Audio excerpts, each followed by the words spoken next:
అందరికీ నమస్కారం. ఈరోజు కథ పేరు కష్టమా సుఖమా కలిస్తేనే జీవితం.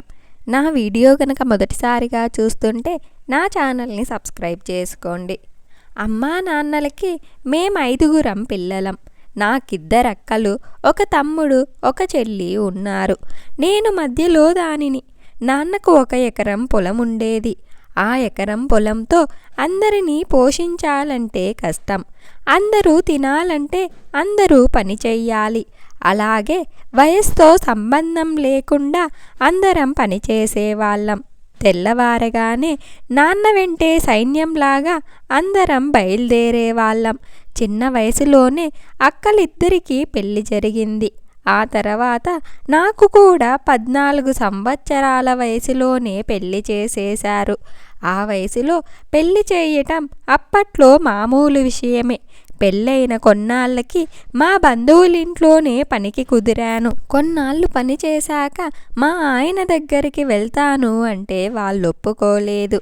ఏం పెట్టి పోషిస్తాడు నిన్ను, ఇక్కడే ఉండిపో, పని చేసుకుంటూ అన్నారు. నేను వినలేదు.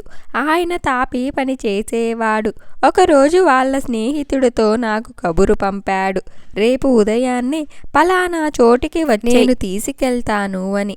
మామూలుగా ఇంట్లో నుండి బయటికి వచ్చినట్టే వచ్చి మా ఆయనతో కలిసి ఇంటికి వెళ్ళిపోయాను. నేనలా వచ్చేశానని మా బంధువులు నాన్న వాళ్ళతో మాట్లాడడం మానేశారు. అయినా మా ఇంటికి నేనొచ్చేశాను కాబట్టి నా తప్పేమీ లేదనే అన్నారు నాన్న కూడా. కొన్నాళ్ళు అలా గడిచిపోయాయి. నా వీడియో చూసే ముందు ఒక లైక్ చేసి స్టోరీ చివరి వరకు చూసి ఎలా ఉందో కామెంట్ చేయండి. మీరు చేసే ఒక లైక్, ఒక కామెంట్ వలన మరిన్ని ఇంట్రెస్టింగ్ వీడియోస్ చెయ్యాలనిపిస్తుంది. మధ్యలో అప్పుడప్పుడు నాన్న దగ్గరికి వెళ్ళి వస్తూ ఉండేదానిని. ఒకసారి అలాగే మామూలుగా పుట్టింటికి వచ్చాను. 1 వారం ఉండి వెళ్ళొచ్చు అని. కానీ ఈసారి నేను వచ్చాక గుండె జబ్బుతో నా భర్త చనిపోయారు. ఆ విషయం నాకు చెప్పమని మా భర్త తరపు బంధువులు మా బంధువులతో చెప్పారు. కానీ మా మీద కోపంతో ఆ విషయం చెప్పలేదు మా బంధువులు. ఆయన చనిపోయిన 3 రోజులకి ఎవరి ద్వారానో తెలిసిందా విషయం.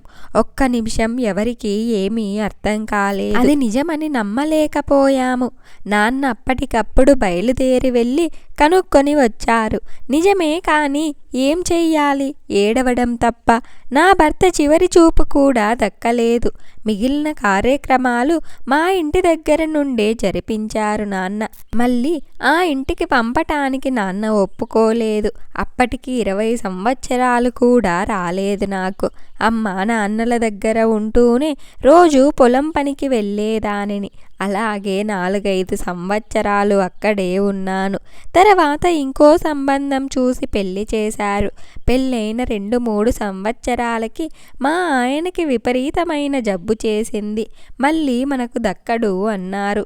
చాలామంది, కొంతమంది యేసుక్రీస్తుని నమ్ముకో, దేవుడే బతికిస్తాడు అన్నారు. ఆయన కోసం మతం మారాను. ఏ నమ్మకమో నాకు తెలీదు. 2 నెలల్లో మామూలు మనిషి అయిపోయాడు. హాస్పిటల్ నుండి తీసుకొచ్చేశాము. అప్పటి నుండి ఇద్దరం కలిసి పొలం పనికి వెళ్ళటం, సాయంత్రం ఇంటికి వచ్చి వండుకొని తినటం, ఇదే మా జీవితం. మాకు పిల్లలు లేరు, కానీ ఆ బాధ ఎప్పుడూ లేదు. ఇద్దరికీ నా తోబుట్టువుల పిల్లలు సొంత పిల్లల్లాగానే ఉండేవారు. అప్పటికి ఇప్పటికీ అదే ప్రేమ వారిలో. అలాగే ఓ చిన్న ఇల్లు కట్టుకున్నాం. మా పని మేము చేసుకుంటున్నాం. అన్నీ బాగున్నాయి అనుకుంటున్నప్పుడు వచ్చాయి దివిసీమ వరదలు. ఊళ్ళన్నీ మునిగిపోయాయి. ఉప్పెన వస్తుందని తెలుసుకునేలోపు మా ఊరు సగం మునిగిపోయింది. ఆ నీళ్లలోనే ఇంట్లో సామాన్లు అందినంత వరకు అటక మీద పెట్టి బయటికి వచ్చేలోపు మెడ వరకు వచ్చేశాయి నీళ్లు.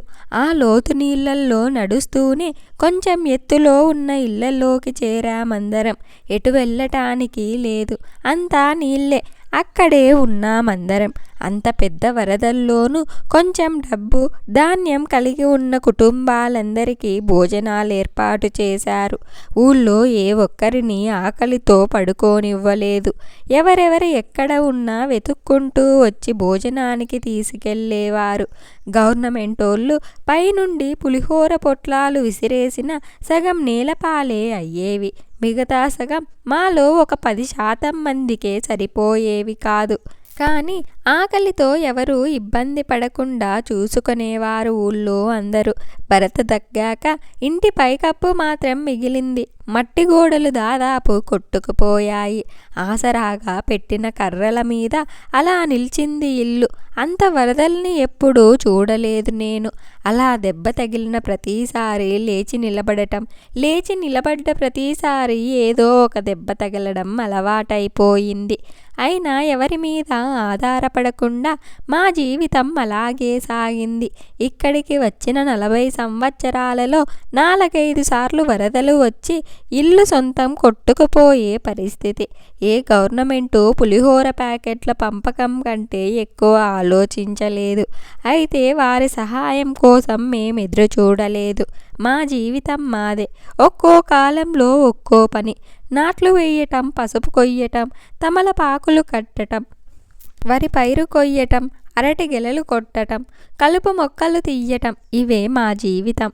ఏ వరదలో వచ్చి పొలాన్ని ముంచేస్తే తప్ప మా పని మాకెప్పుడూ ఉండేది. అంతకు మించెప్పుడూ ఎక్కువ ఆశపడలేదు. 40 సంవత్సరాలు నాతో కలిసి బతికాక ఆరోగ్యం దెబ్బతిని నా భర్త చనిపోయారు. ఆయన చనిపోయిన 7 సంవత్సరాలవుతోంది. అప్పటి నుండి ఒంటరే. అప్పుడప్పుడు పిల్లలు వచ్చి చూసి వెళ్తారు. నేను వాళ్ళ ఇంటికి వదలరు, ఉండిపోమ్మంటారు. కానీ ఇక్కడే అలవాటు నాకు. ఇక్కడ ఉండడమే ఇష్టం. ఎవరింటికి వెళ్ళినా 2-3 రోజుల కంటే ఎక్కువ ఉండను. ఒంటరి జీవితాన్ని అలవాటు చేసుకొని ఇలా ఉంటున్న సమయంలో పక్కింట్లో జరిగిన ఏదో పొరపాటు వలన వాళ్ళ ఇళ్లతో పాటు మా ఇల్లు కూడా నిప్పుకు బూడిదయ్యింది. దాదాపు కట్టుబట్టలతో ప్రాణాలతోనూ బయటపడ్డాను. ఎమ్మెల్యే గారొచ్చి 5,000 ఇచ్చి ఫోటో దిగి వెళ్ళారు. ఇలా ఒక్కదానికే ఇల్లు కట్టుకునే ఓపిక లేదు. ఇక ఉన్న దాంట్లో అలా చెయ్యగలిగిన పని చేస్తూ బతికేస్తున్నా. నేనున్నంతకాలం ఎవరికి భారం కాకుండా ఉండాలని అనుకుంటున్నా. ఇక తర్వాత ఎలా జరుగుతుందో దేవుడికే తెలియాలి. ఇంత మంచి కథను మనకు అందించిన సాయి కృష్ణ గారికి ధన్యవాదాలు. నా వీడియో కనుక మీకు నచ్చినట్లయితే ఒక లైక్ చేసి స్టోరీ ఎలా ఉందో కామెంట్ చేయండి. నా ఛానల్ ఇంకా సబ్స్క్రైబ్ చేసుకోకపోతే వెంటనే సబ్స్క్రైబ్ చేసుకోండి.